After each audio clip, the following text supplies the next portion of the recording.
तो देखिए, एक तरफ टीएमसी की तरफ से लगातार धरना जारी है और चलिए कुछ जानकारी ग्राफिक्स के जरिए भी हम आप तक पहुंचाते हैं। अब आपको पिछले कुछ दिनों में केंद्रीय एजेंसियों पर कब और कहां पर हमले किए गए, ये जानकारी सिलसिलेवार तरीके से ग्राफिक्स के जरिए हम आपको पहुंचाते हैं। देखिए, एजेंसियों पर बवाल और हमलों से बंगाल थर्राया हुआ है। आपको बता दें कि सबसे पहले तो 5 जनवरी 2024 की वो तारीख, तब क्या हुआ था, ईडी की टीम पर देखिए अटैक हुआ था। अब ये अटैक जो था वो क्यों हुआ था? दरअसल शहजाद शाहजहां शेख के घर जांच के लिए टीम पहुंची थी और इस बीच जो टीम पहुंची थी उनके ऊपर हमला किया गया, हमला करवाया गया। शाहजहां शेख के जो कार्यकर्ता थे, जो समर्थक थे, उनकी तरफ से यह हमला किया गया था। कहां हुआ था? संदेश खाली, उत्तर 24 परगना में ये हुआ था। उसके बाद देखिए आगे बढ़ते हैं, अगली तारीख जो 6 अप्रैल 2024 की अगर बात करें तो तब क्या हुआ था? उस वक्त एनआईए की टीम पर हमला किया गया था। अभी जो हमला हुआ था वो क्यों हुआ था ये भी आपको बताते हैं। दरअसल 2022 में हुए विस्फोट की जांच के लिए टीम वहां पर पहुंची थी, तो उसके बाद आपको बता दें कि एनआईए की टीम के ऊपर हमला किया गया था। और ये हमला कहां हुआ था? ये भूपति नगर पूर्वी मिदनापुर में हुआ था। तो किस किस टीम पर कब कब हमला हुआ, ये तमाम जानकारी ग्राफिक्स के जरिए सिलसिलेवार तरीके से हम आप तक पहुंचा रहे हैं। और अब जिस तरह से जांच, केंद्रीय जांच एजेंसियों का दुरुपयोग किया जा रहा है, उसको लेकर टीएमसी दिल्ली में धरने पर बैठी हुई है, लगातार प्रदर्शन किया जा रहा है। इंदर हमारे संवाददाता लगातार हमारे साथ ग्राउंड जीरो से बने हुए हैं, एक बार फिर से उनका रुख कर लेते हैं और जानकारी लेते हैं। इंदर, टीएमसी की तरफ से लगातार धरना तो किया जा रहा है, लेकिन इसको लेकर कोई जानकारी क्या आपने उनसे बात करने की कोशिश की कि धरना कब तक जारी रहेगा, आगे की क्या कुछ रणनीति है उनकी? बिल्कुल, देखिए अगर हम बात करें तो शाम 5 बजे तक ये धरना चलने वाला है, क्योंकि देखिए 18 घंटे से ज्यादा का जो वक्त है वो बीत चुका है। जहां एक और टीएमसी के कुछ नेता और सांसद अंदर हैं, ठीक वहां दूसरी तरफ अगर आप देखेंगे तो आपको कुछ लोग यहाँ पर, जिसमें सागरिका घोष भी शामिल है, आपको यहाँ पर दिखाई देंगे। ये थाने के बाहर है।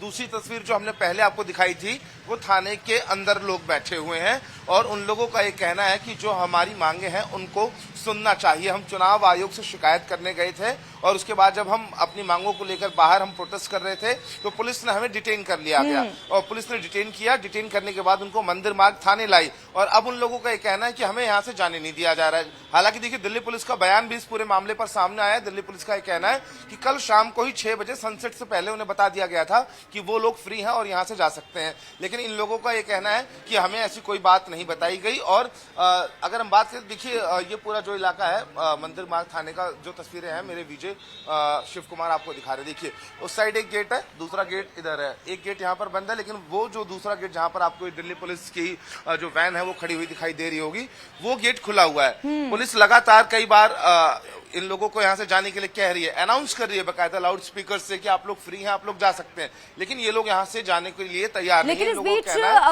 हमने बीजेपी नेता शहजाद पूनावाला को भी सुना, उनकी तरफ से साफ कहा गया कि जो एजेंसियां हैं वो अपना काम सही तरीके से कर रही हैं। टीएमसी क्यों लगातार प्रदर्शन कर रही है? क्योंकि इससे पहले जो बंगाल में हुआ, ईडी के ऊपर हमला किया गया, उसके बाद एनआईए की टीम के ऊपर हमला किया गया।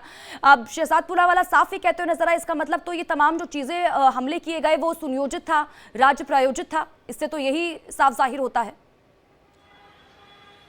देखिए, साफ तौर से अगर हम बात करें तो ईडी हो, एनआईए हो, सीबीआई हो, इस तरह के हमले हमेशा बंगाल में जब भी कोई रेड होती है और या कोई भी केंद्रीय जांच एजेंसी किसी भी काम से वहां जाती है तो इस तरह की तस्वीरें लगातार हम लोगों को देखने को मिलती है। अभी जो ताजा तस्वीरें थी, ईडी रेड करने के लिए पश्चिम बंगाल में पहुंची थी और सीआरपीएफ के जवान का जो सर है वो तक फाड़ दिया गया था। ईडी के जो आला अधिकारी रेड करने के लिए गए थे उनकी भी पिटाई की गई थी। ये तस्वीरें हम सब ने देखी थी। और ऐसे में देखिए, ये लोग इस वक्त अब लोकसभा चुनाव सर पर है और ऐसे में केंद्र सरकार को घेरने का काम ये लोग कर रहे हैं। यहाँ पर मंदिर मार्ग थाने के अंदर टीएमसी के कुछ नेता बैठे हुए हैं, कुछ बाहर बैठे हुए हैं और उनका समर्थन आम आदमी पार्टी के तमाम नेता भी यहाँ पर करते हुए दिखाई दे रहे हैं। जैसे कि अभी हमने देखा कि सौरभ भारद्वाज यहाँ पर पहुंचे थे, दिलीप पांडे यहाँ पर पहुंचे थे और देखिए कहीं ना कहीं अब इस पूरे मामले का जो राजनीतिकरण है वो देखने को मिल रहा है। तो कहीं ना कहीं देखिए कह सकते हैं कि जो टीएमसी के नेता है वो केंद्र सरकार पर दबाव बनाने की पूरी कोशिश इस वक्त कर रहे हैं। जी बिल्कुल ठीक है इंदर, बहुत बहुत शुक्रिया इन तमाम जानकारी के लिए और हमारे साथ जुड़ने के लिए। आप नजर बनाए रखें, आपसे आगे भी जुड़ेंगे और अपडेट लेते रहेंगे।